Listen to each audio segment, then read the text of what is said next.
C'est dimanche et il est 21h tapante, l'heure de votre émission footballistique hebdomadaire Canal Foot. Madame, monsieur, bonsoir, ravi de vous retrouver comme chaque dimanche en direct sur Canal Algérie pour vous présenter ce 9e numéro de Canal Foot. Au sommaire, on parlera de Ligue 1, sa 10e journée, la course-poursuite qui continue entre le CS Constantine qui a battu l'un des co-leaders, le SM Alger, et qui prend la tête du classement, l'autre co-leader, le Mouldia d'Alger, qui a été défait par le Chebab Riadi de Belouizdad. On parlera aussi du bas du tableau. Le NC Maga est allé accrocher et arracher le point du nul chez l'ASO. Ligue 2, dans ces deux groupes, centre-est et centre-ouest, Ruisset qui continue à caracoler seul. La GS Djidjel qui a étrié le MOC Constantine sur le score de 4-1. À l'ouest, l'US Ben Aknoun qui continue à garder l'écart, 3 points d'écart sur le poursuivant, la GSM Tiaret, et qui a été rejoint justement par le RC Kouba qui se replace pour la course au titre. Mais avant tout ça, nous avons le plaisir de recevoir sur le plateau de Canal Foot, sur Canal Algérie, pour la première fois sur un plateau national, l'ex-international, l'adoré du public algérien et l'actuel sociétaire de la JS Kabylie, Riyad Boudebouz. Riyad, bonsoir et merci d'avoir répondu à notre invitation. Bonsoir, avec plaisir. C'est gentil, Riyad. Juste à côté de vous, Mohamed Haouchine, journaliste à Canal Algérie, à la télévision algérienne. Mohamed, bonsoir. Oui, bonsoir, notre ami Fatih Abada. Content de recevoir notre ami Riyad Boudebouz. On le remercie pour avoir accepté cette invitation. Et puis un plaisir de revoir ce jeune homme. Il rajeunit de plus en plus, mais il ne veut pas donner la recette, la formule. Bon, j'ai essayé plusieurs fois, ça n'a pas marché, il ne l'a jamais donné, mais on va le dire quand même. Bien sûr, vous le connaissez, vous êtes habitué, c'est notre consultant à Canal Algérie, Abdelnour Kawa. Abdelnour, bonsoir. Bonsoir Fatah, bonsoir Mohamed. Et puis très heureux de retrouver en face Riyad que je n'avais pas vu depuis 2013. Ça doit faire 11 ans. En équipe nationale. On a passé quand même de bons moments ensemble en équipe nationale. Et c'est toujours un plaisir de le retrouver aujourd'hui. Très bien. Bonsoir nos amis téléspectateurs. Voilà, donc le décor est planté. On y va tout de suite sans plus tarder pour notre première rubrique après ça.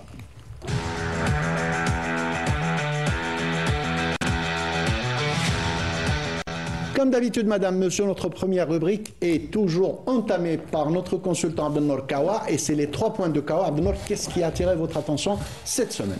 C'est tout frais, hein. C'est la médaille d'or que notre équipe nationale militaire vient de remporter aux Jeux africains. On en parlera d'ailleurs tout de suite après. Et qui est qualificative, bien entendu, à la Coupe du Monde militaire. Donc c'est une très bonne chose. Il y avait très longtemps qu'on ne s'était pas qualifié pour la Coupe du Monde militaire. Depuis l'époque Mahdaoui et Rahmoun, nous avons été champions du monde, hein, militaire, il ne faut pas l'oublier. Je crois que cette équipe est en train de suivre le chemin. Le deuxième point, Abdelnour. Le deuxième point, c'est la sanction, enfin lourde sanction, contre le Mouloudia, concernant le fameux match Mouloudia-US Monastir en Coupe d'Afrique.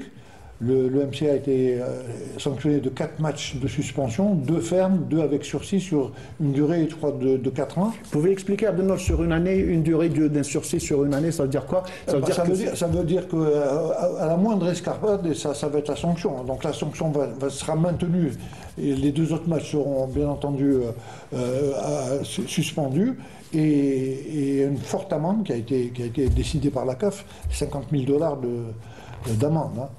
Donc, c'est un cri qu'on lance aux supporters de Mouloudia. Faites très attention, tout simplement. Très bien. Et le troisième point, Abdelnour? Le troisième point, cette semaine, j'étais à Lyon.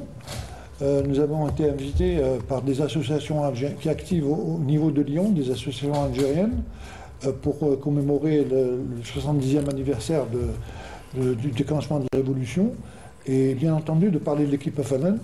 Je devais me déplacer avec Mohamed Maouch. Malheureusement, au dernier moment, il n'a pas eu pour des problèmes administratifs, il n'a pas pu monter avec moi. Donc, on a tenu des conférences débats avec la population algérienne qui était sur place, sur Villeurbanne, sur Vaux-en-Velin et puis sur Givors.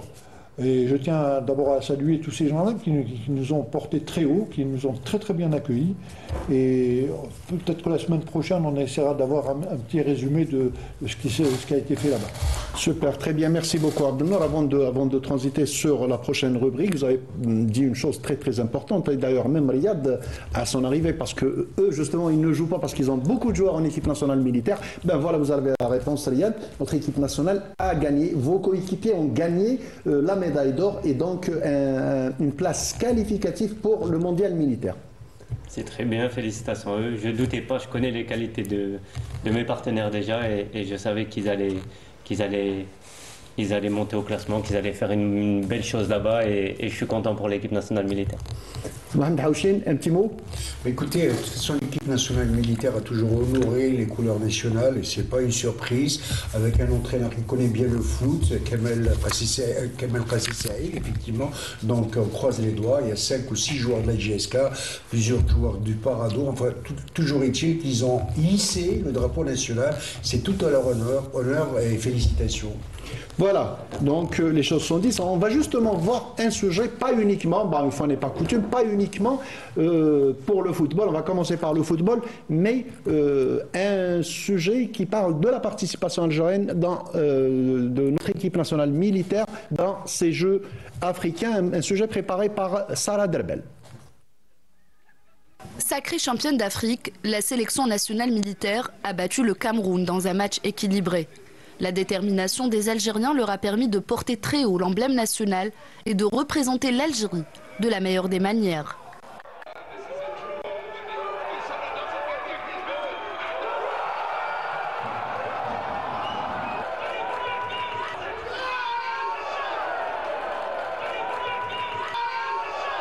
Les deux équipes ont créé de nombreuses occasions tout au long de cette rencontre, mais aucune des deux équipes n'a réussi à débloquer la situation pendant les 90 minutes. Place aux prolongations, les Algériens se sont montrés dangereux et surtout très motivés pour ouvrir le score. Et il a fallu attendre la dernière minute de jeu pour voir Benzid Marouane offrir le but de la victoire à l'Algérie.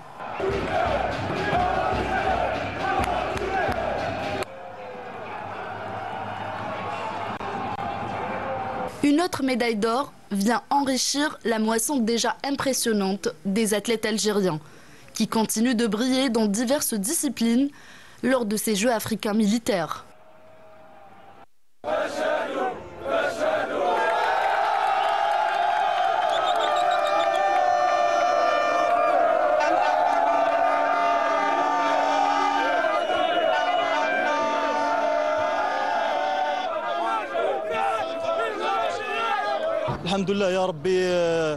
Cette finale n'était pas facile. L'équipe du Cameroun est une équipe très solide. Nous avons appliqué les consignes de l'entraîneur et nous avons bien géré cette rencontre en inscrivant un but à la dernière minute.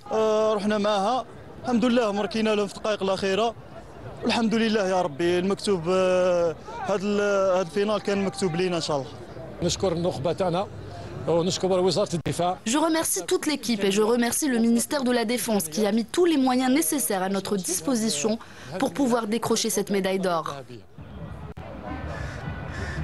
Tabib Hani et Bensassi Islam, deux autres Algériens qui ont brillé à Abuja en remportant 2 médailles d'or en taekwondo. Alors que Dridji Khadija a décroché l'argent. La médaille de bronze a été l'œuvre de Rimesh Reda Yassine. Nous sommes fiers et heureux d'avoir décroché l'or. Je dédie cette victoire à tout le peuple algérien. J'ai décroché la première place grâce aux bons œufs et aux responsables qui nous ont soutenus du début jusqu'à la fin. C'est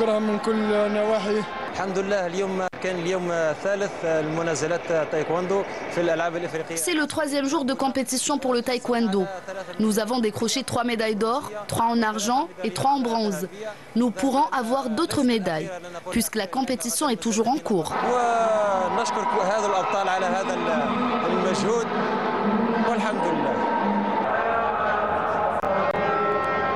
De leur côté, les boxeurs algériens, Homri Mohamed, Ranoul Oussama et Bel'Arj Boualem se sont qualifiés en finale et ont déjà assuré une médaille chacun. Grâce à ces guerriers, le drapeau algérien flotte fièrement dans le ciel nigérian. Voilà, c'était un beau sujet de Sarah Derbel où elle a résumé la participation algérienne durant ces Jeux militaires africains. Donc une médaille d'or pour le football. De toute façon, il y a eu 20 médailles et dont 9 en or. Une très très belle récolte pour notre sélection nationale, surtout pour les footballeurs qui partent en Coupe du Monde. Et c'est de bon augure pour le football algérien. Alors, on passe à notre invité Riyad. Riyad, on va un petit peu parler de votre passage en équipe nationale. Hanan va nous passer les vidéos. Alors, je vais vous passer. Est-ce que vous vous rappelez votre premier but en équipe nationale? Contre la Tunisie, je crois. Voilà, contre la Tunisie. Hanan, on va voir les images. C'était le 12 novembre, Riyad, à Tchakar, contre la Tunisie. C'était sous la coupe de Vaïd? Je crois bien, je me rappelle. Voilà, regarde. Voilà, ça te rappelle quoi, Riyad? Des bons souvenirs, c'est des moments qu'on n'oublie pas. Et franchement, chaque fois que je revois des images en équipe nationale, c'est toujours un moment de bonheur. Voilà. Et Riyad, vous étiez en train de discuter tout à l'heure, et c'est bien de toute façon, vous avez gardé le contact, vous les anciens, ensemble, avec beaucoup de joueurs que vous avez connus en sélection, n'est-ce pas? Vous les avez connus en sélection, mais vous avez gardé le contact, vous vous appelez parfois, vous vous rencontrez. Oui, ça peut arriver, on se voit, que ce soit des fois sur Paris, sur Alger, on se rencontre, parce que au final, c'est notre deuxième famille et quand on joue en équipe nationale avec ce genre de personnes, on les voit souvent et on crée des liens parce qu'on est tous algériens et après le foot, ça ne s'arrête pas parce qu'on est des gens, des vrais, on ne fait pas semblant. Donc pour ma part, quand je peux voir les anciens joueurs avec qui j'ai pu jouer, je suis toujours content. Allez, vous pouvez nous faire la confidence, vous étiez... On a toujours des affinités, on est toujours proche de quelqu'un. Oui, non, mais je ne doute pas de ça, il y a des populaires, c'est connu. Mais vous aviez plus d'affinité avec quelqu'un, vous étiez proche de quelqu'un? Ça dépend les périodes. Quand je suis arrivé, j'étais très jeune. Après, je restais, on va dire, avec les nouveaux, que ce soit Raïs Mboli. Même, j'ai essayé des liens très forts avec Jamel Abdoun quand je venais d'arriver. Et un peu plus tard, c'était avec Safir Taïder, Rachid Ghezal, Aïssa Mandji, tout ce genre de joueurs avec qui j'étais très proche. Et même, franchement, on était souvent un groupe de 12 ou 13 joueurs ensemble. Après manger, on restait. Il y avait un peu tout le monde et c'était la belle époque. Et c'était la belle époque. Riyad, justement, rappelez-nous ces bons souvenirs. À cette époque-là, vous le disiez, vous étiez une famille. Réellement une famille. C'est-à-dire que quand vous étiez en équipe nationale, vous viviez comme si vous viviez en famille. Vous partagiez tout, vous vous défensiez sur le terrain pour le drapeau national, pour l'emblème national. Oui, mais je ne pense pas que ça a changé aujourd'hui, mais après, ça évolue aussi avec le temps. Le football a changé, voilà, c'est plus comme avant. Il y a un petit peu moins de valeur. Avant, on faisait des choses plus ensemble, on était moins sur les téléphones, on partageait beaucoup plus de choses et ça permettait de renforcer les liens et pour moi, c'était mieux avant. Voilà. Et là c'était une passe D, c'était le 13 juin 2015, le centre pour Soudani. J'en ai mis quand même, voilà, Soudani, vous lui avez servi un caviar. Je vais vous en passer un autre. Alors ça, c'était Algérie-Éthiopie, le 25 mars 2016. Une passe décisive pour ton ami Yassine Brahimi. Ça, c'était pour Soudani. On l'a revu. On va voir la deuxième passe décisive.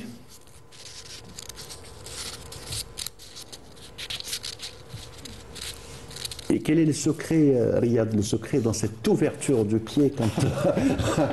On vous pose souvent cette question, mais c'est vrai, on vous pose souvent cette question.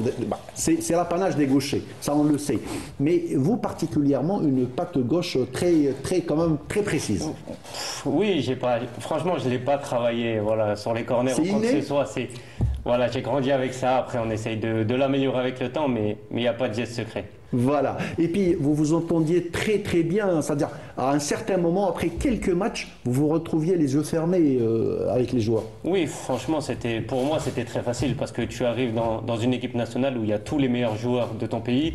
Et voilà, quand tu as des joueurs comme Hillel, comme Islem qui savent prendre les espaces, des joueurs comme Yassine Brahimi, Riyad Mahrez qui savent jouer dans les petits, c'est beaucoup plus facile. Franchement, voilà, il fallait juste mettre ses qualités au service du collectif et tout rouler. Hanan, est-ce qu'on a la deuxième passe décisive pour Yassine Brahimi? La deuxième passe décisive. Voilà, donc elle est en train de la trouver, Hanan, Riyad. Et après votre départ de l'équipe nationale, la nostalgie est restée. Oui, bien sûr. Ça vous manquait de ne pas être là? Oui, bien sûr. Je regardais. Après, sincèrement, je regardais les matchs comme un supporter à la maison, avec des amis, avec mes frères. On a toujours suivi l'équipe nationale. Voilà la passe décisive pour Yassine Brahimi. Ouais, j'ai pas fait grand-chose. Il la joue bien quand même, l'action. Voilà, là il parle de son ami. Algérie-Éthiopie. Algérie-Éthiopie le 25 mars 2016. Riyad, justement, pour terminer sur le sujet de Yassine Brahimi, racontez-moi votre dernière sélection sous un autre maillot. Qu'est-ce que vous vous êtes dit lors de la dernière sélection? Qu'est-ce que tu lui as dit plus précisément? Je m'en rappelle plus. Alors, c'était d'accord. Voilà. Pardon, non, je lui ai dit à Yassine, je l'avais dit quand on était plus jeune, j'avais dit on va jouer ensemble plus tard en équipe d'Algérie et il l'avait pris avec le sourire. Moi, je lui ai dit écoute, pour moi, ça sera la dernière ici et j'irai en équipe nationale d'Algérie. Voilà, et finalement, tu lui as rappelé ça quand vous vous êtes retrouvé en équipe nationale? Oui, on a déjà parlé, Voilà, très bien. Mohamed Haouchine, ça vous rappelle quoi la période Riyad Boudebouz? Écoutez, je crois qu'ils sont des millions d'Algériens à avoir eu beaucoup d'admiration pour lui. D'abord sur le plan technique, sur le plan clairvoyance. Et les Algériens adorent la technique. Beaucoup, les gestes techniques, très très fins, bien évidemment, mais surtout, je dis avec beaucoup de plaisir, j'ai eu à le vérifier au niveau de la JSK cette année. Très bonne éducation, les joueurs l'ont pris en sympathie, ils ont beaucoup apprécié. Vous savez, quand on vient, on a frôlé les grands cieux du football et puis quand on se retrouve avec des jeunes, ils ont beaucoup apprécié ses conseils, son assistance, sa courtoisie, ça c'est très important. Moi j'estime que c'est un garçon, faut-il rappeler que Riyad Boudebouz a eu la chance de fréquenter le centre de formation du FC Sochaux, qui est une référence. Sochaux-Montbéliard, c'est connu, il a joué dans de grands clubs, là, Saint-Etienne, à Montpellier, il a fait 2 clubs en Espagne, Betis Séville, Celta Vigo. Puis, donc tout cela, mais de nombreux observateurs estiment, et ça je vous pose la question, vous êtes bien placé pour en répondre, Boudebouz, que Riyad a finalement raté une grande carrière, beaucoup plus grande que celle que vous avez vécue. On me l'a souvent dit que j'aurais pu faire mieux avec mon talent. Après, vous connaissez le foot, il n'y a pas que le talent, il faut à des moments donnés mettre beaucoup de travail et peut-être j'ai pas su le faire à certains moments clés d'une carrière, mais... Ou peut-être d'autres paramètres extrasportifs. Oui, mais bien sûr, mais je préfère m'en prendre à moi-même que voilà, viser à côté. C'est toujours plus facile de dire ouais, c'est pas de ma faute. Moi, je préfère prendre et dire que si j'avais travaillé beaucoup plus à un certain moment, j'aurais pu aller toucher d'autres équipes à des meilleurs niveaux. Et ça, c'est de l'humilité. Ça, c'est de l'humilité. Ça, c'est de l'humilité. L'équipe de France, qui est une référence, et que vous avez remporté la Coupe Gambardella, c'est la Coupe de France junior à l'époque. C'est ça. Mais j'avais pas beaucoup participé, j'étais encore jeune, mais j'avais fait quelques apparitions. Voilà. Et moi, je m'adresse à Abdelnour. Abdelnour, vous aviez eu Riyad sous votre coupe avec Walid? Bien sûr, on a vécu pas mal de bons moments. Alors, racontez-nous ces moments. Il l'a dit, lui. Il l'a dit. À chaque fois qu'on se retrouvait, surtout en regroupement à Sidi Moussa, on sentait qu'il y avait une vie de famille, surtout entre eux. Je mets Walid de côté parce que Walid avait son sens de l'humour en dehors du football. Ouais. C'est-à-dire, quand on était sur un terrain... Alors, Riyad est en train de rire. C'est ce qu'on est en train de dire. Nabil, est-ce qu'on peut la voir? Voilà. Alors, Riyad est en train de rire. Mais indépendamment de ça, moi, je gardais des souvenirs extraordinaires. Vous savez, une carrière, ça passe tellement vite. Et puis, on se dit, tiens, là, tu viens de faire une petite rétrospective des buts qu'il avait marqués. C'était hier, quoi. Mais ça fait déjà 10 ans, ça fait 11 ans. Oui, ça fait 10 ans, exactement. Mais moi, ce que j'ai regardé de Riyad, c'est que, il était tout le temps là, tout le temps en train de sourire. avec ses petits copains en train de jouer comment on appelle ça, PlayStation et tout. C'est vrai, on a passé de très très bons moments. Et la vie est ainsi faite. Maintenant, moi je me suis retiré, lui maintenant il n'est plus en équipe nationale. Mais ce qui est important, c'est que quand on se rencontre, on se remémore avec plaisir ce qu'on a vécu. Très bien. Riyad, allez, une petite indiscrétion. La PlayStation. Ouais, franchement, je joue beaucoup. Encore aujourd'hui. Accro. Encore aujourd'hui. Encore aujourd'hui. Ouais, franchement, je passe la plupart de mon temps sur la PlayStation. Tout le temps. Oui, mais ça me permet d'évacuer un peu. D'accord. Donc c'est beaucoup plus pour décompresser. Oui, parce que je suis quelqu'un de très casanier et après l'entraînement, je rentre et je me mets sur la play. De toute façon, c'est un phénomène mondial. C'est un phénomène mondial. Au niveau des équipes nationales, hein, tous les joueurs au niveau mondial jouent à la PlayStation. Alors, j'ai un copain, un ex-volleyeur, d'ailleurs c'est juste une petite parenthèse que je salue, Mounir. Mounir, alors, il a les jeux de son fils et il a ses jeux à lui. Donc voilà, la PlayStation, il se la partage. Voilà, c'était juste pour l'anecdote. Donc on a fait le tour, enfin, une petite rétrospective sur Riyad Boudebouz. Et on passe à notre deuxième rubrique après ceci.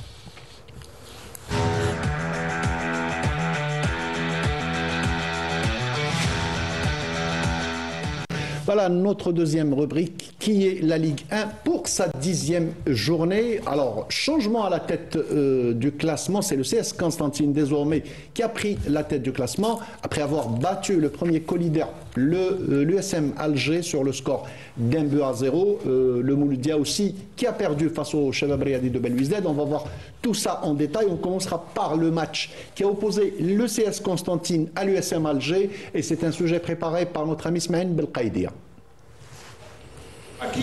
Kaibou et Boudarama Hachem. Allez, c'est parti. 90 minutes, mais d'abord 45, une première manche. Le jeu est au profit de l'USM d'Alger. Bambout. Ah oui, attention, Chetti. Les deux coéquipiers d'Ibé Bencha'a, pardon. Gassama. Véritable force de la nature. Attention, le ballon. Et ce n'est pas passé très loin. Je vous avais dit que Gassama, c'est une force de la nature. Il est en position de hors-jeu. Attention, on le laisse jouer. Et il rate le cadre ouvert. Hors-jeu, mais monsieur Baouchlehouari Dadi Mokiou, là. Allez. Petit avertissement, je pense. Et oui, tout à fait. Déballement au premier poteau. Et Bambout qui était vigilant. Ça va être un peu dans les mains. Et ça a failli être dangereux avec ce ballon. Et Bencha'a qui enflamme le public. Alors il y a coup franc. Coup franc, dit Monsieur Kessan. C'est des trucs qui se travaillent. Allez, la touche et on revoit. Oui, c'est vrai qu'il a pris, il a ceinturé. Chita. 1 minute de jeu, coup franc, Brahim Dib. Au point de pénalty, le but! Le coup de tête de Boudarama. Je vous avais dit que Boudarama est allé chercher l'information auprès de son capitaine. Et finalement, c'est Messala Merber qui monte et crucifie le gardien Bambout d'un coup de tête qui ne donne aucune chance au gardien de l'USM d'Alger en cette 33e minute de jeu. Et de quelle manière! Et en plus, le public se lève. Et je crois que c'était Boudarama, mais finalement, c'est Messala. Alors, Boudarama, Messala, mais je crois que j'ai vu Messala. J'ai vu Boudarama. Mais on dirait que c'est lui qui est allé chercher l'information. Tout à fait. C'est Boudarama. Regardez, il est allé couper la trajectoire du ballon. Non, plutôt, c'est Belawel. Allez, on revoit. C'est Boudarama Acharaf. Ça, c'est confirmé parce qu'on avait beaucoup une flopée de joueurs de l'Amara. Il arrive à récupérer le ballon. Attention, et le coup de tête. Le coup de tête de Belkacemi. Pourtant, il était bien placé, Ismaël Belkacemi. C'est compréhensible. Et à la manière d'un gardien de handball, du pied. On va se reposer, nous aussi, comme l'USM d'Alger, le CS Constantine. Brahim qui rate et ça profite. Le Sénégalais avec un bon ballon et l'intervention Et le Congolais qui donne un bon ballon et passé un peu mou de la part de Bencha'a qui va jouer la percussion qui tire et le ballon qui rate la transversale. Waouh, c'était un peu osé de la part. Là, c'est bien joué de la part de Kaibou. C'est bien joué, mais Bencha'a, il n'y a pas de hors-jeu. Bencha'a. Alors Bencha'a, il donne à son coéquipier le deuxième but. Fin de la Amara. Oh, le ballon est là. Le CSC qui a joué avec le feu et au chrono. L'Amara, la reprise et ça a rasé le poteau. Et pourtant, clairvoyant le Merili qui donne ce ballon et regardez. Ouais, je crois qu'il a voulu centrer plutôt. Merili et le ballon. Un bon ballon et ça sera un corner. C'est pas terminé puisque 2-0 d'avoir été fidèle à cette retransmission à partir du stade Cheikh Hamlaoui de Constantine. Voilà, et donc le CS Constantine qui a battu l'USM Alger 1-0 et qui prend la tête du championnat de Nord, c'était un petit peu attendu. Le CS Constantine qui a été régulier durant ce début de saison. Bien sûr, bon, cette année il faut s'attendre et faire ses comptes avec le CSC. Hein. Surtout maintenant à domicile. Moi je pense que cette année ils ne vont pas faire beaucoup de faux pas à domicile. Et puis on les a vus jouer à l'extérieur, c'est une équipe qui joue au ballon. J'ai jamais vu le CSC, même déjà la saison passée. Ce n'est pas une équipe qui vient, qui se contente derrière, c'est une équipe qui joue le jeu, qui essaie d'aller vers l'avant. Et là, la victoire contre l'USMA est tout à fait méritée. Quoique l'USMA a eu également des occasions. Hein. Ouais. Maintenant, le football est ainsi fait 1-0, c'est une petite victoire, mais qui leur permet d'avoir 3 points. Riyad, un mauvais souvenir, le CS Constantine? Oui, un très mauvais. Le numéro 10 nous a fait du mal sur ce match-là. Voilà, bon. justement. Un petit mot sur Brahim Dib qui est en train de faire parler de lui. C'est un super joueur. En dehors, je ne connaissais pas l'équipe de Constantine avant de jouer contre eux. Il nous a fait une très belle impression, mais je pense que c'est aussi grâce à son collectif que lui peut briller dans cette équipe. Tout à fait. Et comme le disait Abdelnour, le gardien Bossouf qui avait sauvé le deuxième et le troisième but. Et c'est là qu'ils ont repris, après l'expulsion de Messala Merbah, et ils ont repris, on va dire, c'était un petit peu une réaction d'orgueil, et ils vous ont planté 2 buts. Oui, c'était un match très difficile. Après, sur ce match-là, on fait aussi des grosses erreurs individuelles de placement et on leur a facilité la tâche. Tout à fait. Mohamed Haouchine, le CS Constantine qui est en train de confirmer. Confirmer dans la mesure où il y a la stabilité d'effectifs. Il faut rappeler que pas mal de joueurs, à l'image d'un Bencha'a qui est en train de confirmer son expérience, etc. Ça va être un très bon entraîneur qui est là, qui connaît Kherdin Madoui. Kherdin Madoui. Et il y a un public qui est derrière, et je pense, avec autant d'individualité, pour peu qu'il y ait de la cohésion, de l'harmonie dans le jeu, ça ne peut donner que des fruits. Ça ne peut donner que des fruits. On va passer à un deuxième match, celui qui a opposé le Mouloudia d'Oran, qui avait perdu son dernier match face à l'USM Khenchla. C'était au stade Miloud Hedfi et c'est un sujet préparé par Fethi Bendali. Après une défaite à Béjaïa, les Hamalawa n'ont pas réussi à se relancer face à une équipe de Khenchla pourtant prenable, concédant un nul frustrant. Dès le début, le Mouloudia d'Oran a tenté d'imposer son rythme, notamment par Ben Amara et Silla, mais l'efficacité a cruellement manqué. Khenchla, solide en défense et dangereux sur coup de pied arrêté, a répondu par quelques tentatives, notamment une tête de Rabéaï et un tir direct de Debeh bien capté par Rahmani. Malgré une domination oranaise, la première mi-temps s'est terminée sans but. En seconde période, les deux équipes ont intensifié leur effort. Si Khenchla a bien tenu le ballon, les occasions les plus nettes ont été oranaises. Mais Silla, en manque de confiance, a encore raté plusieurs opportunités. La meilleure chance est venue de Youba Agib qui a vu sa frappe heurter la transversale. Le MCO a aussi manqué de réussite sur un tir de Bousselem repoussé par la défense adverse. Au final, ce deuxième nul à domicile reflète une panne offensive inquiétante pour les Hamalawa qui peinent à retrouver leur efficacité. Alors, les Hamraoua, après avoir repris à l'arrivée d'Eric Schell, maintenant ils commencent à caler. C'est le premier match nul à domicile. Abdelnour, au final, ceux qui disent que le MCO Oran a besoin d'un recrutement, surtout en attaque, eh ben, ils n'ont pas tort. Mais ça ne date pas d'aujourd'hui. Hein. Déjà, la saison passée, on en avait souvent parlé. On connaît très bien le jeu du MCO. C'est une équipe qui joue très très bien. Mais malheureusement, devant les buts, ils prêchent, ils n'arrivent pas à marquer. Et ça, c'est depuis la saison passée. Cette année, avec l'arrivée du nouvel entraîneur Schell, ouais. On s'est dit, bon, maintenant les choses vont redémarrer. Effectivement, il y a eu 2-3 matchs où là, on sentait que le MCO avait envie de... Et il l'a prouvé, ils ont gagné des matchs. Et là, ils retombent dans les mêmes revers, l'inefficacité. Et quand, vous savez, dans un match de football, on a peut-être 2 ou 3 occasions. Et si on ne met pas de temps, ça devient difficile après. C'est vrai. Riyad, vous avez joué le SM Khenchla, pas le MCO, mais le SM Khenchla. Vous avez joué le MCO, oui, effectivement, oui. Alors, ces deux équipes-là, laquelle vous a posé le plus de problèmes? Le MCO. Le MCO qui venait d'avoir le nouvel entraîneur, ça faisait une semaine, et qui jouait très bien en ballon, qui ressortait, qui avait beaucoup de principes, et dans le jeu, ils nous ont pris la possession et c'était un match assez difficile là-bas. Même l'USM Khenchla vous a causé beaucoup de problèmes à Tizi Ouzou. Oui, une très belle équipe, bien en place, mais voilà, on était sur 2 revers les 2 derniers matchs. Il fallait se rassurer, on avait un petit peu peur de faire encore un faux pas, mais on a bien géré, on a su gagner. Voilà.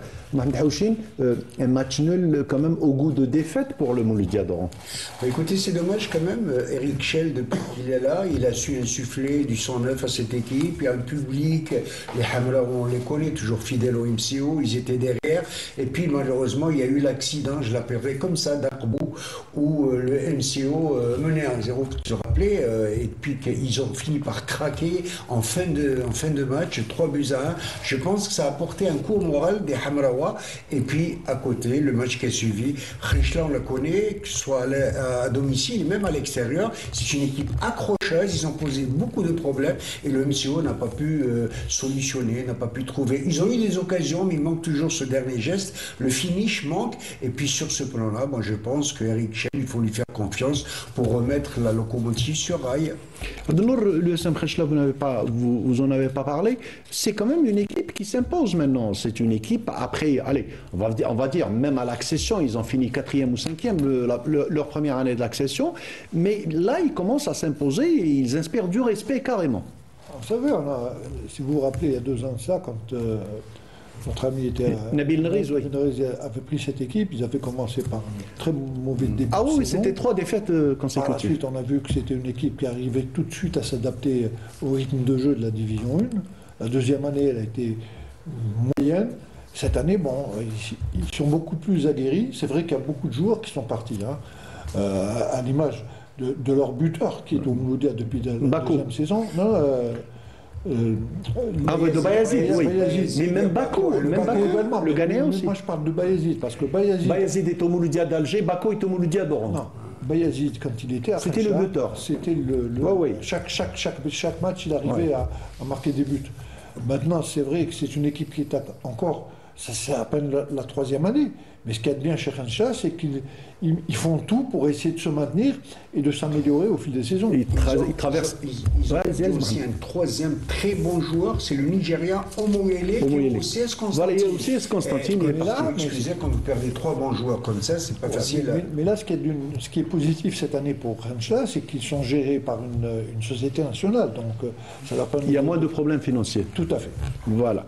Alors, on passe à un autre match, comme quoi, pour revenir à ce que disait, je reprends ce que disait Mohamed Haouchine, comme quoi l'Olympique Akbo n'est pas imbattable chez lui. Il a réussi à renverser la vapeur face à la JS Sawara, il a fait de même face au Mouloudia d'Oran, cette fois-ci face à l'entente de Sétif, ça n'a pas marché. On va voir ce sujet préparé par Riyad Belkhadim. La surprenante équipe de l'Olympique d'Akbo, qui pourtant imprenable à domicile, a été surprise par l'entente de Sétif. Dès l'entame de la seconde période, l'ancien usmiste Bacha va tromper la défense, vous allez le voir, et frapper du pied gauche. Le gardien Benchir est battu sur ce ballon qui semble dévié par le pied d'un défenseur. L'ancien attaquant des Rouges et Noirs n'a pas manqué la seule occasion de la rencontre pour permettre à l'Entente de Sétif d'empocher 3 points précieux sur le terrain du stade de l'unité maghrébine à Béjaïa où reçoit l'Olympique d'Aqbou. On va revoir cette frappe, le passement de jambe de Bacha. Il sort vers l'extérieur, frappe du pied gauche et Benchir n'y peut rien dans le petit soupirail. Le ballon va mourir au fond des filets. Cela permet à l'équipe sétifienne de remonter à la 5e place avec 16 points, alors que l'Olympique d'Aqbou, qui avait l'occasion, en cas de victoire, de prendre seul la tête du classement, reste donc 2e avec 22 points. Voilà, et on repart sur ce que disait hors antenne Mohamed Haouchine qui se pose la question comment ce joueur a été libéré de l'USM Alger, un joueur pétri de qualité, 21 ans, Bacha Mohamed. Oui, j'ai commenté ce match hier pour le compte de la radio, la chaîne 3. Superbe match. Je me suis posé la question comment les dirigeants de l'USM Alger ont pu libérer un jeune pétri de qualité. Je vous assure qu'il a été un véritable poison contre l'Olympique d'Aqbou. Il a donné le tourné au défenseur Arboussé, il marque le but, il ramène un penalty malheureusement qu'il a raté lui-même, etc. Mais enfin, vraiment un excellent joueur. Et je me demande... J'ai pas compris comment on a pu lâcher une pépite pareille. Il faut appeler le mot comme ça. Pour ce qui est des Akboussiens, ils ont fait un match catastrophique hier. C'est peut-être Moaz Bouakez, le coach, l'a dit, c'était le plus mauvais match de l'Olympique d'Aqbou. C'est un jour sans, un off-day, comme disent les British, n'est-ce pas? Ils s'étaient vraiment passés à côté. Et puis ils ont été menés en première mi-temps, comme tous les Méditerranéens qui se respectent. Ils sont lancés à la recherche d'une égalisation. Et ils sont dégarnis derrière. Et je peux vous dire, l'équipe d'Aqbou a la chance d'avoir un excellent gardien. Il s'appelle Benchir Lefgoum. Il a évité une véritable raclée hier à une équipe d'Aqbou qui a tout intérêt à se reprendre. Mais enfin, ils sont en train de faire de l'apprentissage. Et ça viendra, il faut l'espérer. Tout à fait. Abdenour, ce même Bacha qui a fait des misères au CS Constantine, c'est lui qui a marqué à Constantine, même si l'Entente a perdu. Mais on sent que de match en match, il s'affirme. Non seulement oui, mais même l'équipe est en train de s'améliorer de match en match. On avait vu quelques matchs où ça avait un peu... l'équipe n'était pas tout à fait au point. Bendré a une mission très difficile parce qu'il faut voir qu'au niveau de Sétif également, il y a beaucoup de jeunes. Hein. Tout à fait, donc, oui. Pour que la sauce puisse prendre, il faut du temps. Tout à fait. Et là, effectivement, Bacha, moi, je ne le connaissais pas beaucoup.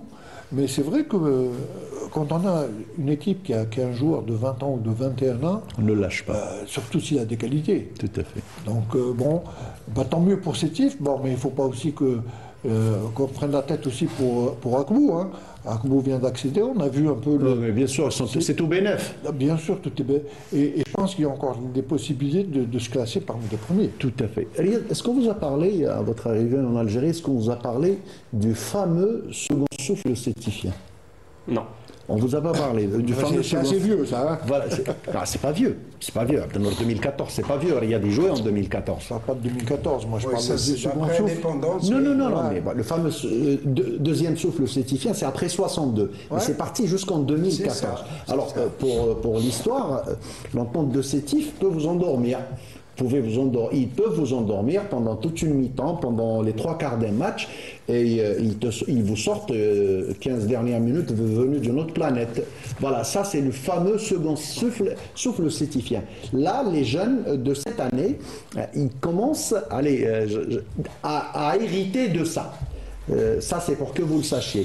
Cela dit, est-ce qu'on vous a parlé de l'équipe d'Aqbou quand vous êtes venu? Parce que c'est le premier match, ça a été joué face à l'Olympique d'Aqbou et la GSK avait gagné 2-1. Ouais, on en a parlé très brièvement. On m'a dit que c'était le derby et qu'il fallait absolument le gagner. Après que c'était une équipe qui venait d'accéder et que voilà, fallait pas les prendre à la légère, fallait les respecter pour pouvoir les battre. Voilà, et c'est 5 accessions de suite. Ils sont partis du bas. Ils ont fait 5 accessions successives, ils se sont retrouvés en Ligue 1. Alors s'ils avaient battu la GSK, ça aurait été quand même très mal pris à Tizi Ouzou, n'est-ce pas, Mohamed Haouchine? Oui, écoutez,Aqbou est devenu un véritable club professionnel. Il y a un homme qui est derrière cette véritable révolution, il faut l'appeler comme ainsi, Karim Taka, un jeune président qui a mis on en a parlé, oui, Karim Taka, qui est là, qui a structuré le club, mis les bases en tous les cas d'un club structuré, je vous assure, comme un véritable club professionnel. Bon, maintenant il y a eu quelques culbutes, c'est tout à fait normal, c'est l'apprentissage. On a eu son DG ici sur le plateau avec Abdelnour et tout, et il nous a épaté avec le projet parce qu'il nous a parlé en détail, Abdelnour, du projet. Ils ont l'équipe féminine, ils ont créé l'école, c'est franchement bravo et chapeau pour cette équipe d'Herbou. Allez, on avance et le match suivant, c'est le match qui a opposé l'US Mostaganem et à sa tête notre ami Slimane Rahou, qui a commencé déjà, ça fait une semaine, mais c'est cette semaine qu'il a été sur le banc et qui a reçu la JS Saoura. On va voir ce résumé, on revient au débat. Non, tout à fait, comme vous l'avez si bien dit, Fatah, espérons qu'on va assister à un beau match. Le temps, il est vraiment magnifique, c'est vraiment un temps pour assister à une belle partie de football. Il y a la VAR, ça veut dire qui dit VAR, des erreurs, il y aura en principe beaucoup moins d'erreurs de la part de l'arbitrage. Ça va faciliter la chose à monsieur l'arbitre. Voilà. Et à l'instant même, justement, Khaled, monsieur Boujmata qui vient de donner le coup d'envoi. C'est Benabdi qui lance directement sur le flanc gauche. Meddah, récupéré par cette équipe de la JS Saoura. JS Saoura, Khaled, qui est réputé depuis quelques années, depuis qu'elle a accédé, causer d'abord des problèmes à l'extérieur et particulièrement à l'ouest du pays. Ça a pu se dégager. El Hachmi pose beaucoup de soucis à l'axe central hein, pour le moment entre Ben Ammar et Aoujen. Attention, ça rentre dans la surface de réparation qui va récupérer Saïdi. Et c'est l'ouverture du score pour les visiteurs de la JS Saoura à la 18e minute. Saïdi, l'attaquant sur le flanc gauche, l'attaquant de cette équipe de la JS Saoura vient d'ouvrir la marque. On ne peut pas dire que c'est à contre-courant parce que personne ne dominait, mais on voyait quand même qu'ils étaient dangereux sur les contres et ils viennent de concrétiser. Khaled, c'est juste, allez, mérité. Oui, mais bon, après ça, cette action-là montre vraiment toute la fébrilité de la défense de Mostaganem. Elle n'est pas avant-dernière défense pour rien. Donc voilà, après, c'est 3 contre 3. Saadi, c'est un 3 contre 3. Saadi, il est très adroit. Et attention, il a récupéré. Et c'est le... Oh non, non, non, non. Il est très adroit. Le gardien lâche le ballon et c'était qui? Ah ben je pense que c'était Belhachmi. C'est un sauvetage héroïque. Vraiment héroïque du défenseur. Bellari Biasser qui va essayer de trouver qui. Attention, c'est ça. Oh là là, quel raté. Saïdi, comme un poison qui sert sur un plateau. Ben Miloud. Saïdi qui sert sur un plateau. Ben Miloud qui rate. Encore une fois. Ah, il risque de le regretter. Oui.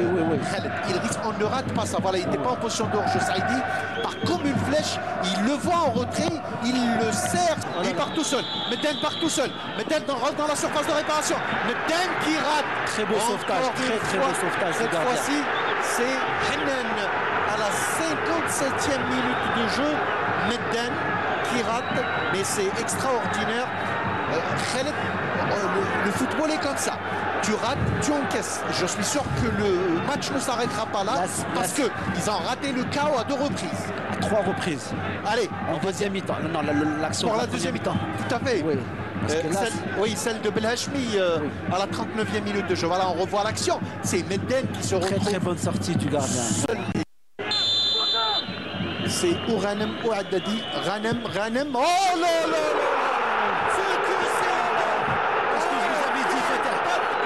Parce que je vous ai dit, Fatah. Gauche de Ranem à la 83e minute de jeu. Une balle arrêtée, un bijou de but. Ranem. L'équipe de Saoura ne peut s'en prendre qu'à elle-même. Exactement. Tout à fait. Il faut signaler le très bon coaching de Slimane. Voilà, exactement. Et on l'a vu lors d'un arrêt de jeu, il était en train de lui parler. Je vous ai dit Fatah parce que je le connais très bien comme moi j'étais entraîneur au CRB à l'époque. Il a fait un pacha chez nous. Je connais très bien sa patte gauche. Donc là c'est vraiment... Le football est cruel. Une patte gauche magique. Voilà, c'était un joli match que j'ai eu le plaisir de commenter en compagnie de mon ami Khaled Dekimesh, Riyad qui a adoré le but de Rennes. Extraordinaire. Très beau coup franc dans la lucarne, comme les gauchers on aime. Bah, il fallait dire comme je les aime. Comme je les aime. C'est vrai, cette équipe, comme le disait Mohamed Haouchine tout à l'heure, cette équipe, c'est une équipe accrocheuse. C'est vrai qu'ils ont échappé à la valise, hein, parce que la JS Saoura, on a raté 4 ou 5 avant qu'ils n'égalisent, et c'est comme ça le football. Oui, c'est surtout le football de haut niveau aujourd'hui, c'est comme ça. Quand tu as des opportunités de marquer, c'est là où il faut enfoncer l'adversaire, parce qu'après ça se joue à des petits détails et au final tu risques de regretter le genre d'occasion que tu mets pas. Tout à fait. Haouchine ? Oui, alors moi j'apprécie un gaucher, un pur gaucher, c'est Fouad Radem. Vous avez vu ce but, mais alors magnifique, un but d'anthologie. C'est un garçon qui est issu d'un village, d'une petite commune de la wilaya de Béjaïa, Timzrit, qui est connue comme étant une commune très très sportive. Il a joué à la GSM Béjaïa à 16 ans et demi en équipe Fagnon, s'il vous plaît. Il a fait les beaux jours de la GSMB, il est venu à la GS Kabylie, il a joué à la GSK, il est parti au Serbe Louis Dès. C'est ce que me disait Ensuite, il va Dekimesh. au NC Magra pour terminer là au niveau de l'Espérance de Mostaganem. Je peux vous assurer que c'est un petit rappelot capable d'exploits techniques les plus fous. Abdelnour. Bah, c'est un but, lui a dit, c'est un coup franc qu'il faut mettre dans le top but cette saison. Hein. Je crois il y a longtemps qu'on n'a pas vu un but comme ça, un coup franc comme ça. Hein. Maintenant, Mostaganem, ça y est, on peut pas dire qu'ils sont en période d'essai aujourd'hui. Hein. On connaît la valeur de ces joueurs. C'est une équipe qui est très accrocheuse à domicile. Et bon, avoir fait match nul contre Savoie, cette année également, ils sont en train d'essayer de s'accrocher parce qu'ils ont eu beaucoup de difficultés. Ce n'est plus le Savoie qu'on a connu les saisons passées, donc ils sont en train de tout faire pour essayer de s'accrocher. J'ai eu la chance de commenter ce match. Moi, je peux vous faire comme résumé, c'est plutôt Mostaganem qui a gagné 1 point. Oui, et c'est surtout Saoura qui a perdu 2 points. Parce qu'au vu du nombre d'occasions, si Saoura... Moi, je me dis, ça s'est joué sur le mental. Saoura aussi, qui revient de 2 défaites consécutives. Mostaganem, pareil. Donc, même les gars de Saoura n'y croyaient pas. À la 83e minute, après avoir raté 3 occasions nettes de scorer, ils se font rejoindre au score. C'est quand même dommage pour eux, allez, j'allais dire. Oui, mais même quand on joue à l'extérieur, ramener 1 point, c'est toujours intéressant. C'est mieux que de repartir avec 0 point. Maintenant, Saoura, cette année, on l'a dit, hein, depuis le début de saison, ils sont en train de se rechercher. Ils n'ont pas de résultats stables. Ils ont des résultats en dents de scie. On se rappelle toujours de Saoura à domicile. Il n'était pas question de laisser des points chez eux. Donc, ils ramassaient le maximum de points. Cette année, ce n'est plus le cas. Maintenant, on peut aller à Saoura, essayer de ramener les 3 points, il n'y a aucun problème. Mais je pense que cette année, ils vont essayer de tout faire pour la saison passée, rappelez-vous. Hein, ils jouaient un peu l'ascenseur. L'ascenseur, tout simplement, oui, effectivement. J'espère que cette année, ils vont pouvoir s'en tirer. Voilà, on passe à un autre match, et c'est celui qui a opposé, dans le bas du tableau, l'AS Ochlef au NC Magra. C'est un sujet préparé par Meïssa Lebouela. Sochlef et le NC Magra s'est terminé sur un score de 2 buts partout, un résultat qui reflète l'intensité et l'attente autour de cette rencontre. Cela dit, les Chelfaoui restent sur un semi-échec, à domicile, mais sans grande conséquence, puisque le club conserve toujours sa 9e place. Alors que pour les visiteurs, la situation ne s'améliore pas, malgré la dernière victoire face à l'ES Mostaganem et un résultat décevant qui les renvoie en bas du classement à la 12e position avec le Chabeb de Belouizdad. Le match avait pourtant bien débuté pour les Magraoui qui menaient dès les premières minutes de jeu, avec une ouverture du score à la 2e minute par le Khel. Mais l'égalisation arrive aussitôt sur penalty transformé par le Togolais Evra Egbado. À la 54e, Bouzkri redonne l'avantage à son équipe. Et c'est seulement à la 92e minute de jeu que les Rouges et Blancs arrivent à égaliser, toujours sur penalty et par Evra Egbado, devant un public qui ne déçoit jamais et toujours au rendez-vous. Toutefois, la 11e journée restera déterminante pour les 2 équipes. Face à 2 adversaires de taille, le NCM recevra le MC Oran et l'Asso se rendra à la capitale pour affronter le CRB. Donc c'est un match nul inattendu. L'ASO qui revenait vers la victoire, qui a gagné son dernier match et qui se fait accrocher par l'avant-dernier au classement, le NC Mgara. C'est dire que cette équipe du NC Mgara est une équipe accrocheuse. Abdelnour, elle ne lâche absolument rien. Pas accrocheuse, ils jouent maintenant leur survie. On a vu, chaque saison c'est la même chose. Hein. Donc cette année, ils ont beaucoup plus de difficultés. On connaît très bien les problèmes que vit Magra depuis qu'ils sont en division 1. Et quoique l'ASO n'est pas mieux loti. Hein. Tout à fait. Donc moi je pense que Magra cette année va essayer de tout faire. Et ça va être très difficile pour eux de jouer le maintien. Maintenant, Schleff, on connaît Schleff. Hein. Schleff également, c'est des résultats d'Ancide. Ils gagnent un match, là où on s'attend à ce qu'ils gagnent le deuxième match, ils font des faux pas. Tout à fait. Ils sont irréguliers, mais ça reste quand même une très bonne équipe. Mais ça ne peut pas s'expliquer par les problèmes financiers. Tu vas gagner à l'extérieur et ensuite tu reviens. C'est l'occasion pour toi de sortir de la... Principalement sur un match, moi je parle sur l'ensemble de la saison. Oui, non, mais je parle de ça. Ils devaient enchaîner. Ils ont gagné la semaine passée. C'est l'occasion pour eux d'enchaîner et de s'éloigner un petit peu de la zone rouge. Ben, ça n'a pas été le cas. Pour pas trop rentrer dans les détails, il manque un peu d'essence, quoi. il manque un peu d'essence. Mohamed Haouchine, l'ASO, on s'attendait mieux quand même durant ce match. Oui, surtout avec le retour de Semel Zaoui comme entraîneur, ancien international, qui connaît bien la maison. Et il a toujours été un meneur d'hommes. On a vu comment il a renversé la situation à Biskra la semaine dernière, où il était mené 1-0, il gagne dans les dernières minutes 2-1, il faut le faire.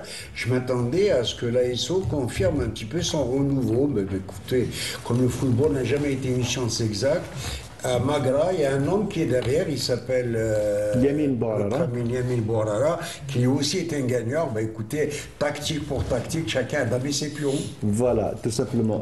Riyad, il n'y a plus de petites équipes en Algérie. Même en Algérie, comme dans le monde, comme en Afrique, il n'y a plus de petites équipes. Une équipe du NC Magra qui était au bas du classement. Sur le plan financier, on en a parlé pendant 9 numéros, donc on n'en parle même plus. Des années même. Tout à fait, des années même et tout. Et là, ils sortent un match XXL, une équipe qui est aussi menacée qu'eux. Ils ont failli prendre les 3 points. Aujourd'hui, dans le foot, que ce soit en Algérie ou partout, on va dire, entre parenthèses, les petites équipes, c'est les matchs les plus durs à jouer. Car c'est des joueurs qui travaillent beaucoup ensemble, qui essayent de prendre le maximum de points à domicile ou que ce soit même à l'extérieur. Et franchement, on peut le voir sur le championnat algérien. Il n'y a pas beaucoup, depuis que je suis arrivé, je n'ai pas vu des gros résultats. Tout le monde défend bien, tout le monde essaye de se battre avec les qualités que chaque équipe a. Et c'est de plus en plus difficile à aller chercher des points à l'extérieur contre les soi-disant petites équipes. Et qu'est-ce que vous pensez du niveau? Allez, on y arrive. Qu'est-ce que vous pensez du niveau? Avant de venir à Riyad, vous avez eu une petite idée, mais là, vous y êtes en plein. Qu'est-ce que vous pensez quand même du niveau? Bah, franchement, je suis agréablement surpris. Après, en équipe nationale, je voyais les joueurs du championnat algérien qui étaient avec moi dans l'équipe, que c'était des joueurs assez techniques. Et nous, les Algériens, on aime la technique. Donc c'est sûr que dans toutes les équipes, on est plutôt à l'aise. Et là où je suis surpris, c'est sur le terme d'agressivité. Je ne pensais pas que c'était autant. Et c'est bien pour le football algérien. Pour se développer, il faut des joueurs techniques et beaucoup d'agressivité pour franchir des paliers.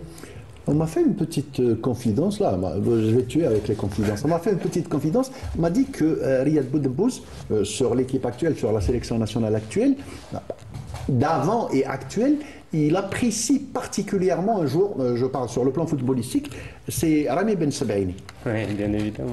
Alors, c'est vrai, Riyad? Oui, bien sûr. Après, comme j'ai pu le dire, je m'entends bien avec tout le monde, mais Rami est un... je parlais du foot. Hein, oui, bien sûr. Rami, après, il y a beaucoup de super joueurs. J'aime bien que ce soit Oussama ou Rami Ngouiri, c'est des joueurs qui sont fins techniquement. Je parle de ceux qui étaient là. C'est-à-dire, vous aviez parlé de son évolution, vous l'aviez vu à Montpellier. Oui. Voilà, donc vous avez vu comment il s'est adapté, comment il s'est intégré, comment c'est un bosseur. La preuve, il est en championnat d'Allemagne. Oui, bien sûr. Après, Rami, c'est déjà l'homme, voilà, quand on est une personne comme lui et qu'on aime le football et qu'on a des qualités techniques comme les siennes, voilà, avec du boulot, c'est sûr qu'il allait faire une belle carrière. Et moi, depuis Montpellier, je parle avec lui et j'en étais sûr qu'il allait réussir. Et voilà, je suis très content pour lui. Et en plus, il arrive à s'imposer dans des très grands clubs et il tire des pénaltys dans des clubs où il y a des grands joueurs. Ça veut dire qu'il a une qualité technique hors de la moyenne. Il est arrivé à tenir la dragée haute au Real de Madrid. Ouais, évidemment. Après, c'est un super joueur. C'est un super joueur, oui, effectivement.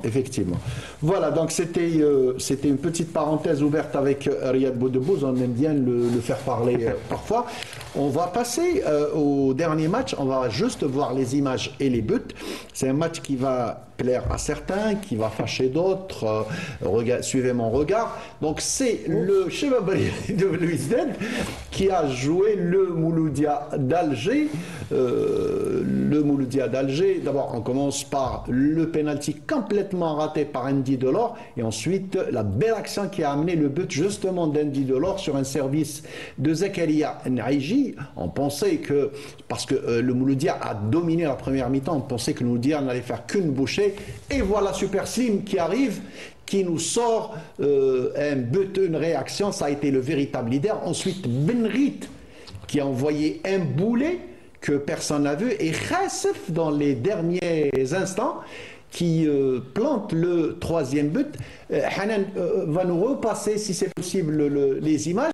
Et je vais laisser notre ami Abdelnour Kawa me parler de ça. Pourquoi spécialement Abdelnour Kawa? J'ai choisi Abdelnour Kawa. Vous avez choisi aussi Non, tout simplement parce que c'est moi qui anime l'émission. Oui, et donc j'ai choisi Abdelnour Kawa. Je reviendrai vers Mohamed Haouchine et même Riyad nous dira un mot. En un mot, bon, je vais essayer d'être très bref. Victoire méritée du CRB. Non, ne soyez pas bref, prenez votre temps. Non. Pour abréger ça, victoire méritée du CRB. Abréger la souffrance. Non, pas du tout. Il annonce la couleur. Écoutez, moi j'étais ancien gardien de but. Et j'encaissais des buts, quelquefois des buts vraiment bêtes. Alors si jamais je devais avoir... Qu'est-ce que vous pensez de ce but? Islam Slimani. Alors, qui était au deuxième poteau, qui devance le défenseur. Mais ça, c'est l'expérience et c'est le feeling d'un attaquant, c'est le feeling d'un buteur. Ça s'assoit. Il est seul, il devance au centre, il laisse le défenseur cloué et puis il arrive à mettre sa patte. Non, belle égalisation, mais le score en première mi-temps aurait pu être différent. Tout à fait. Si Andy Delors avait marqué le penalty, avec un deuxième but, 2-1 à la mi-temps, ça aurait été autre chose. Mais là, en deuxième mi-temps, le Mouloudia a été méconnu. Là, on a vu une domination nette du CRB, une marque de but, un deuxième but, comme on dit, venu d'ailleurs. Ouais. Et c'est une victoire tout à fait méritée. Le Mouloudia n'a qu'à s'en vouloir à lui-même. Vous savez, quand là, le Mouloudia est champion de la saison passée, donc pour essayer de maintenir ce niveau-là, on a vu le CRB depuis 4 ans, les 4 dernières années, être tout le temps en tête du championnat. Le Mouloudia cette année a beaucoup de difficultés pour se maintenir en tête.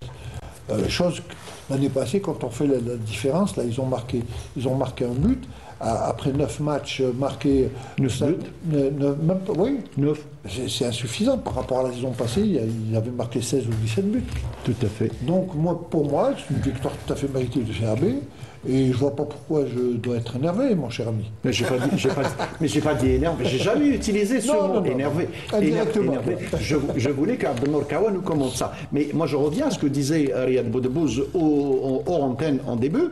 Je lui ai posé la question sur un certain club. Il m'a dit, moi, au contraire, j'ai été impressionné par le Mouloudia quand ils l'ont reçu à Tizi Ouzou, n'est-ce pas, Riyad? Oui, c'était un collectif qui était huilé. Et ça se voit qu'ils travaillent ensemble depuis plus d'un an. Et franchement, ça faisait des combinaisons, ça jouait assez bien. Et après, un peu plus tard, on m'a dit qu'ils avaient fait le meilleur match contre nous. Donc je ne sais pas toute la saison ce qu'ils ont fait, mais contre nous, c'était une très belle équipe. Voilà. Mme Haouchine, comment vous expliquez? Alors, un Mouloudia, en regardant les 20 premières minutes, on pensait que le Mouloudia n'allait faire qu'une bouchée du Shabab Riadi de Belouizdad, métamorphosé à partir de l'égalisation, mais surtout en deuxième mi-temps, une domination outrageuse du Shabab Riadi de Belouizdad. Écoutez, Fatah, on sait toujours que les matchs Mouloudia d'Alger et à Belouizdad ont toujours été des choses en poignette, des matchs chocs, très souvent qui se terminaient par des matchs nuls. Mais cette fois-ci, tout compte fait, moi j'ai réfléchi avant le match, je me suis dit, dit, est-ce qu'il n'y aura pas des séquelles de la dernière finale de Coupe d'Algérie l'an dernier, où le Mouloudia a tout essuyé sur la malade, ils ont remporté le championnat haut la tête, ils sont promenés tout au long du championnat, il faut le dire, et puis surprise, le Serbe Belouizdad l'a remis en doute la suprématie du Mouloudia en finale de Coupe d'Algérie. Sur ce plan-là, le Serbe Belouizdad avait le moral gonflé sur cette finale, et je ne sais pas si le Mouloudia ne redoutait pas un peu les effets psychologiques de cette finale perdue au mois de juin. Mohamed, techniquement, je vous entends, mais techniquement, c'est-à-dire concrètement sur le terrain, le CR Belouizdad a complètement dominé le Mouloudia en deuxième période. Écoutez, la victoire remportée à Mostaganem après une longue période de doute du CR Belouizdad, qui était dans les bas-fonds du classement, qui aurait dit le CR Belouizdad. Et puis cette victoire, la première de Amrani qui reprend le gouvernail, qui connaît le CR Belouizdad, après l'avoir entraîné quelques années, il a réussi le déclic, et c'est ce déclic qui a fait que sur la lancée, écoutez, ils ont réussi un véritable coup d'exploit contre le Mouloudia. Voilà, donc c'était le dernier match. Il reste 2 matchs qui n'ont pas été joués. Celui qui devait opposer l'équipe de Riyad Boudbouz, la JS Kabylie, au MC El Bayed, en raison de la participation des joueurs de la JSK en Coupe d'Afrique, en championnat d'Afrique militaire, et ainsi que celui du Parado Athletic Club face à l'US Biskra. On va voir les tableaux des résultats et des classements en musique.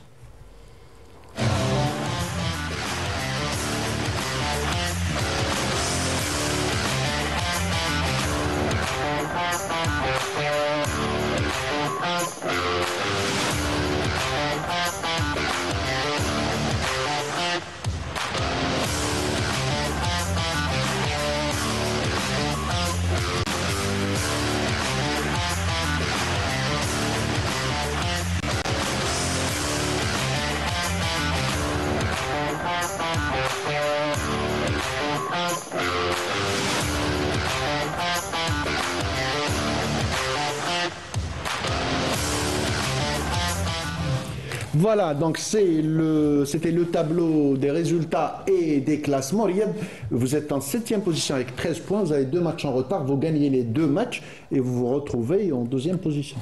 Oui, on le sait, on est au courant de tout ça, on sait qu'il faut prendre un maximum de points, mais voilà, le championnat est très serré, c'est très surprenant. Absolument, absolument. Non, mais je disais tout à l'heure à l'intro, c'est une course-poursuite. C'était le CSC, ensuite le Mouloudia et l'USM Alger ont pris la tête, parce que le CSC avait perdu, ensuite le CSC qui bat l'USM Alger. Donc on voit que c'est très serré, parce que la saison dernière, le Mouloudia, dès le début, il était déjà parti avec 8-10 points, il est arrivé même à 12 points. On voyait que l'issue était déjà, les jeux étaient déjà faits. Mais cette année, c'est pas le cas.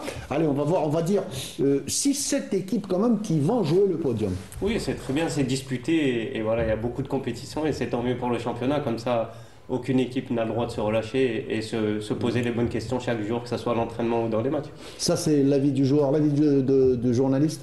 Ouais, il est mieux, s'il faut revoir le plan mathématique, moi je vous dirais mieux, c'est que si la JSK venait à gagner ces 2 matchs, pourquoi pas, ce serait 19 points, c'est le poste de leader, pas deuxième.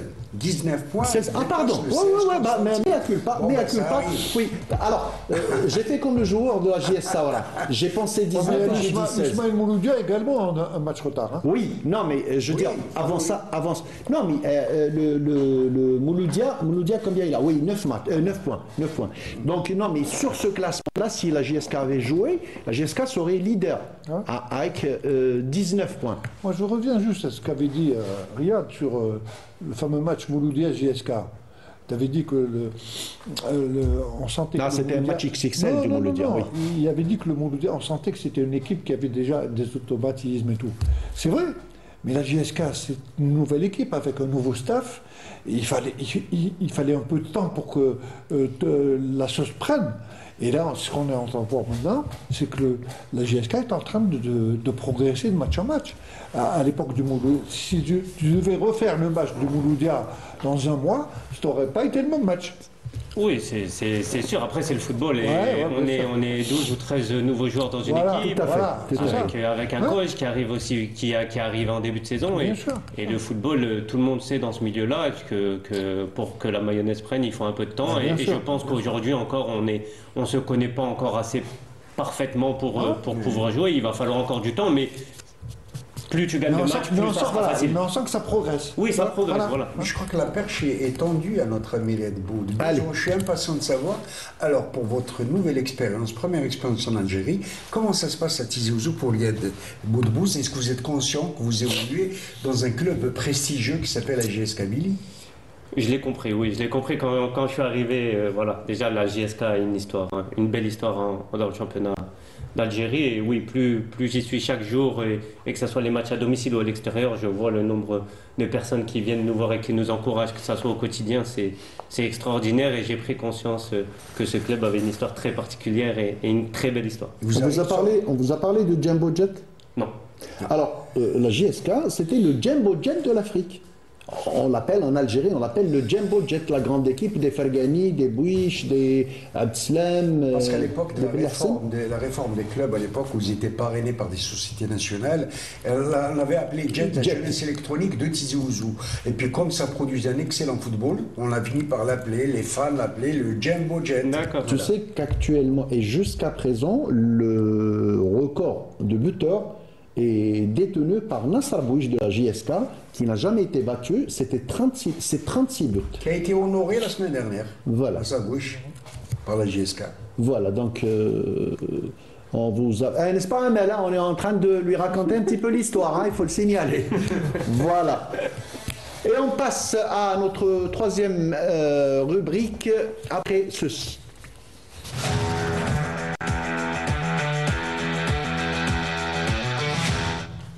Voilà, et donc la troisième rubrique, c'est la Ligue 2 dans ces deux groupes, Centre-Est et Centre-Ouest. Pour les deux groupes, les leaders sont en train de confirmer le MBR 87 qui a pu ramener le match nul de Batna, où il n'est jamais facile de ramener un match nul, et donc reste en tête l'USM Harash aujourd'hui aussi, qui est le poursuivant, le Dauphin, qui a ramené un match nul de Clermont, un but partout. À l'ouest, c'est Ben Aknoun qui garde son écart de 3 points sur la GSM Tiaret, mais qui a été rejoint, la GSM Tiaret qui a été rejointe par le RC Kouba après sa victoire 3-0 sur le derby algérois face à la JSEB et JS El Bier. Tout ça, on va le voir sur ce sujet préparé par Ramzi Mohamed. La 11e journée de la Ligue 2 du groupe Centre-Ouest n'a pas profité au leader Ben Aknoun, qui s'est contenté du point du nul, 0 partout, de son déplacement à Serida face au MCS. La GSM Tiaret, deuxième, n'a pas trouvé la solution à l'Herba, mais réalise malgré tout une belle performance en concédant le nul, un but partout, et se maintient à la seconde place. Le RC Kouba, quant à lui, réalise la bonne affaire de cette 11e journée. En effet, les Koubéens n'ont fait qu'une bouchée du voisin El Bierrois en l'atomisant 3-0 au stade du 1er novembre d'El Harrach. Un score large et sans bavure qui permet aux protégés de Sharaf de coller au basque des Tiarti avec 20 points au compteur et de revenir à seulement 3 points de Ben Aknoun.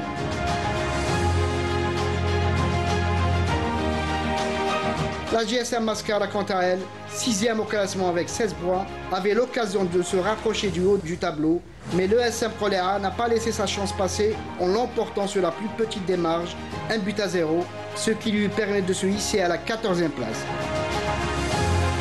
Enfin, le nain du Sindé, après un début catastrophique, s'est ressaisi en l'emportant devant le Wam Mostaganam, 1-0. Une victoire précieuse qui lui permet de sortir de la zone rouge et pointe désormais à la 13e place avec 12 points. Dans le groupe Centre-Est, le MBR 87 a fait face à une solide équipe du Cap Batna qui réalise une belle performance à domicile en lui imposant le point du nul, 0 partout. L'USM Annaba n'a pas raté l'occasion de glaner les 3 points en allant s'imposer à Magrane sur le score de 3 buts à 2. Un résultat qui lui permet de se maintenir à la 3e place à 5 petits points du leader Ruissel. 4e au classement général, Liber Khmis El Khachna n'a pas profité de la situation de la GSM Borj Mlahed 15e et se contentent du point du nul à domicile 0 partout.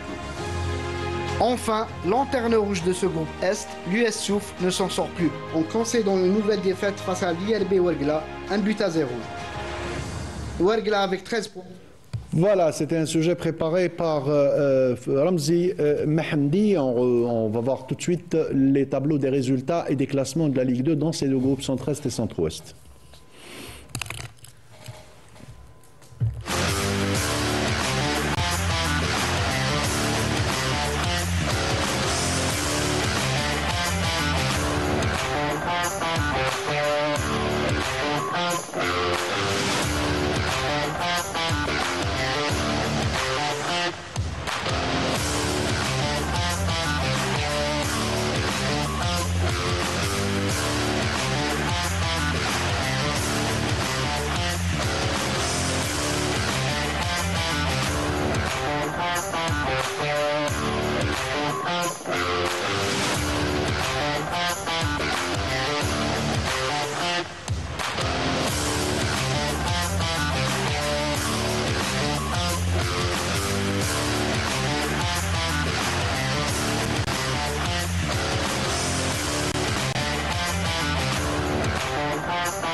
Voilà, donc c'était les résultats et les classements des deux groupes de Ligue 2, Centre-Est et Centre-Ouest. On passe à la dernière rubrique et c'est l'image du jour, une image très émouvante. Jingle, image du jour.